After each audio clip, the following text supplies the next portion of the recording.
శ్రీనివాసరావు గారు, ఒక personal question అడుగుతా. మామూలుగా సహజంగా సమాజంలో ఉంటున్న వాళ్ళకి మ్యారేజెస్ జరగడం చాలా కష్టమైపోతుంది. అంటే మంచి జాబులుండి, సాఫ్ట్వేర్ ఇంజనీర్లు అయ్యుండి, వివిధ కారణాలతో వివాహాలు ఆలస్యం అయిపోతున్నాయి. మరి ఆర్మీ ఆఫీసర్స్కి పెళ్ళిళ్ళు అవుతాయా?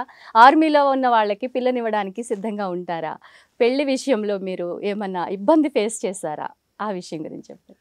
ఇది ఆంధ్రాలో ఆంధ్రప్రదేశ్ ఆంధ్రప్రదేశ్ తెలుగు రాష్ట్రాల్లో మామూలుగా అంత అవగాహన లేదు అప్పుడు. ఎప్పుడు నేను 40 ఏళ్ల క్రితం. వాళ్ళకి పిల్లనివ్వాలంటే అయ్యో వాళ్ళకి తెలియదు. నేను ఆర్టిలరీ అంటే ఫిరంగి దళంలో ఉన్నాను. కొంతమంది ఇన్ఫంట్రీ పదాతి దళంలో ఉంటారు, కొందరు కవచక దళంలో ఉంటారు, ఇట్లా వేరే.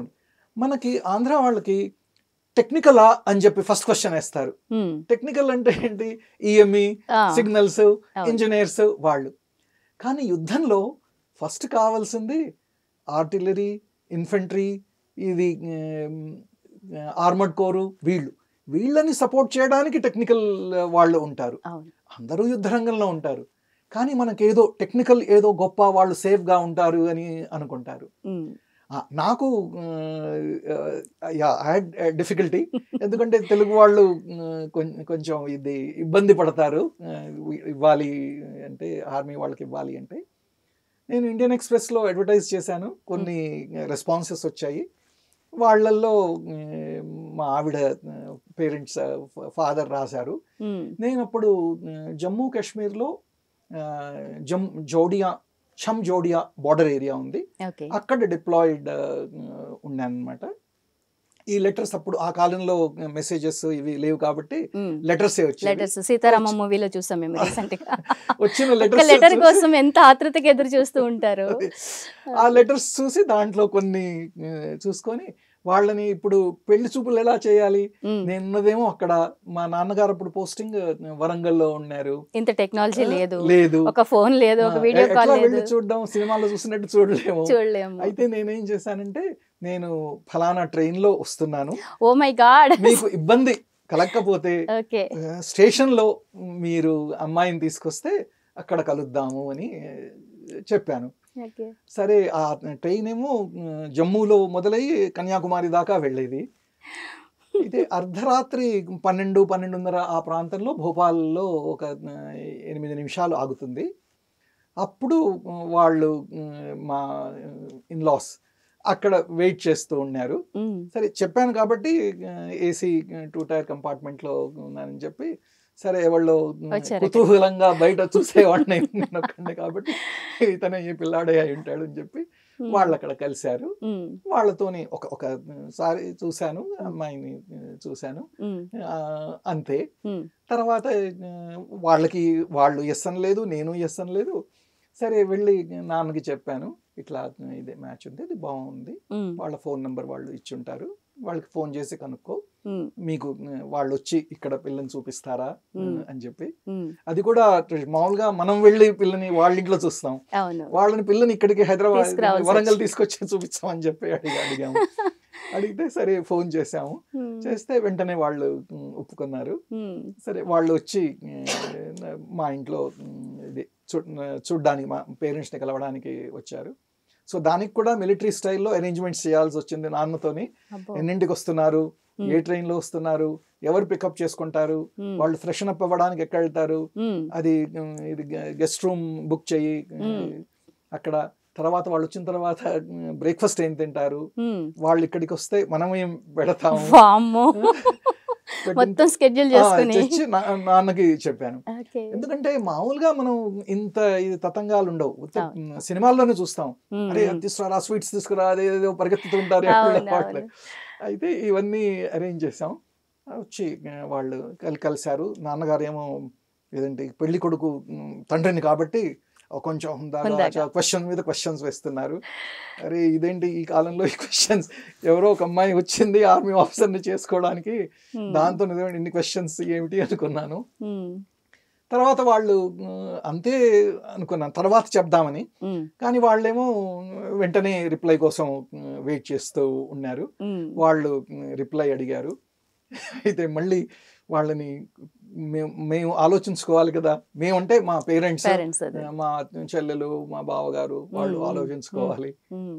కానీ వాళ్ళు ఆలోచించేటప్పటికి ఎస్ అని చెప్పాము. వాళ్ళు మళ్ళీ వచ్చినట్టున్నారు. ఇది ఏ ఇయర్ లో అయిందండి? ఏ ఇయర్ లో అయింది పెళ్లి? ఇది 87 అండి. 87 లో మ్యారేజ్ అయింది. అవునండి. ఓకే. ఇన్ని సంవత్సరాల మీ దాంపత్య జీవితంలో ఇంతకీ మీ మిస్సెస్ పేరు చెప్పలేదు, అనురాధ అండి. అనురాధ గారు ఎలా రియాక్ట్ అయ్యారు? అంటే మీరు ఒక ఆర్మీలో వర్క్ చేస్తున్నప్పుడు ఫస్ట్ తను కూడా పేరెంట్స్ చెప్పారని చేసుకుని ఉంటారు, తర్వాత ఏమన్నా మీ మధ్యలో మనస్పర్ధలు రావడం కానీ, ఈ విషయం గురించి ఆర్మీ గురించి తను ఏమన్నా బాధపడడం కానీ, మీరు అస్తమానం అక్కడికి వెళ్ళిపోతున్నారు, మమ్మల్ని కూడా తిప్పుతున్నారు, అట్లా ఏమన్నా కంప్లైంట్స్ ఏమైనా ఇచ్చారా? ఇదండి జాతకాల మీద చాలా మంది ఇది ఆధారపడి ఉంటారు. జాతకాలు కుదిరినా కూడా తగులాడు ఉంటాయి. అవును, కామన్ అండి, తగులాట్లు అనేది ప్రతి కుటుంబంలోనూ కామన్. కానీ నా అదృష్టం అనుకుంటా అటువంటి సిచ్యువేషన్ రాలేదు. పాపం తనకి ఆర్మీ గురించి ఏమీ తెలియదు. వాళ్ళ అమ్మ చెప్పింది మంచి కుర్రాడు, బుద్ధిమంతుడు అని ఫస్ట్ దీంట్లో ఎట్లా డిసైడ్ చేశారో, నేను 5 రోజుల సైకాలజీ టెస్ట్లు SSBలో వెళ్ళి సెలెక్ట్ అయ్యాను. ఇక్కడ మా అత్తగారేమో ఒక దీంట్లోనే ఒకసారి మీటింగ్లోనే ఆవిడ డిసైడ్ అయింది మంచివాడు అని చెప్పి. సరే తల్లి చెప్పింది కాబట్టి చేసుకుంది. తర్వాత they was no looking back అండి. Maybe she is very adjusting, maybe I'm very adjusting. So we never had anything. Nor was she saying, she didn't know anything about army. First posting పెళ్లి కాగానే జౌడియా Pakistan border కి తీసుకెళ్ళాను. Pakistan border లో పెద్ద ఇది దాన్ని ఏమంటారు టవర్ ఉంటుంది, అబ్జర్వేషన్ టవర్. దాని మీద ఎక్కించాము, ఇద్దరం ఎక్కాము. ఎక్కి అక్కడ నుంచి బైనాక్యులర్స్ తో చూస్తున్నాము. అక్కడే కింద పాకిస్తానీ సోల్జర్స్, అటు టవర్స్ అన్ని ఉన్నాయి, అవన్నీ చూసాము. పక్కనే చైనా నది. సో ఇవన్నీ చూసాం అనమాట. అటువంటి ఫస్ట్ ఇక్కడ కాగానే యుద్ధ రంగంలోకి తీసుకెళ్ళినట్టు. చాలా ధైర్యం కావాలి ఆర్మీ ఆఫీసర్స్ మ్యారేజ్ చేసుకోవాలి అంటే. అవునండి. అంటే very very adjusting girl, very understanding lady. So తనకి ఎప్పుడు దేనికి ఇబ్బంది పెట్టలేదు. That is my good luck. అంతే అండి, అదృష్టం. ఎంతమంది పిల్లలండి మీకు? 2 బాబులండి. ఓకే. వాళ్ళని కూడా ఆర్మీకి ప్రిపేర్ చేస్తున్నారు? వాళ్ళు ఏం చదువుతున్నారు, ఏం చేస్తున్నారు? పెద్దవాళ్ళు వీళ్ళిద్దరూ మాతో పాటే ఉన్నారండి త్రూ అవుట్ దేర్ స్టడీస్. మేము వాళ్ళు చదివినది మామూలుగా అయితే హైదరాబాద్ లో మంచి స్కూల్ ఏది అని చెప్పి వెతుకుతూ ఉంటాం. అక్కడ మంచి స్కూల్ కాదు, స్కూల్ ఉందా ఏదైనా వెళ్ళడానికి. మేము చేసిందంటే ఇది ఫుట్బాల్ లాంగ్ డిస్టెన్స్ కొడతారు కదండి, ఒక్కసారి మంచి వాడు కొడితే గోల్ పోస్ట్ దాకా వెళ్ళేటట్టు. అట్లా ఇది జమ్మూ కాశ్మీర్ నుంచి నార్త్ ఈస్ట్ కి, అస్సాంకి, అస్సాంలో కొడితే మళ్ళీ గుజరాత్ కి అట్లా పోస్టింగ్స్ అయ్యేవి. అవి కూడా చిన్న చిన్న ప్లేసెస్. అక్కడ స్కూల్స్ ఉండడం గొప్ప, కానీ లక్కీలీ ఆర్మీ స్కూల్స్ ఉండేవి, కేంద్రీయ విద్యాలయాస్ ఉండేవి. వాటిల్లో చదివారు. ఒక 10-12 స్కూళ్ళల్లో చదివారు. అబ్బో, 10-12 స్కూళ్ళల్లో. ఒకటి ఒక ఎవ్రీ ఇయర్ అయినా కాకపోయినా ఎవ్రీ ఇయర్ మామూలుగా 2 ఏళ్ల టెన్యూర్ ఉంటుంది. కానీ ఏదన్నా ట్రైనింగ్ కి వెళ్ళినప్పుడు, పర్మనెంట్ పోస్టింగ్ వచ్చినప్పుడు అప్పుడు షిఫ్ట్ అవ్వాల్సి వస్తుంది. కాబట్టి వాళ్ళకి బహుశా భారతదేశం నేచర్ గురించి, టెరైన్ గురించి వాళ్ళకి చిన్నప్పటి నుంచే తెలుసు. ఎడారుల నుంచి అది అస్సాం, నాగాలాండ్లో ఉన్న అడవులు, కొండలు, అటు లే లడాక్, రివరిన్ టెరైన్, డెహ్రాడూను, హిమాచల్ ప్రదేశ్, ఇవన్నీ వాళ్ళకి జాగ్రఫీ మనం నేర్పక్కర్లేదు, వాళ్ళు అక్కడే నేర్చుకుంటారు. తర్వాత లక్కీగా నాకు పూనాలో పోస్టింగ్ వచ్చింది. అక్కడ మంచి స్కూల్స్ దొరికాయి. బాబుకి ఇంజనీరింగ్లో సీట్, పెద్ద బాబుకి ఇంజనీరింగ్లో సీట్ వచ్చింది. వాడు అక్కడ ఇంజనీరింగ్ చేసి ఇన్ఫోసిస్లో క్యాంపస్ ప్లేస్మెంట్ అయ్యాడు. చిన్నవాడు అక్కడే 12th అయిన తర్వాత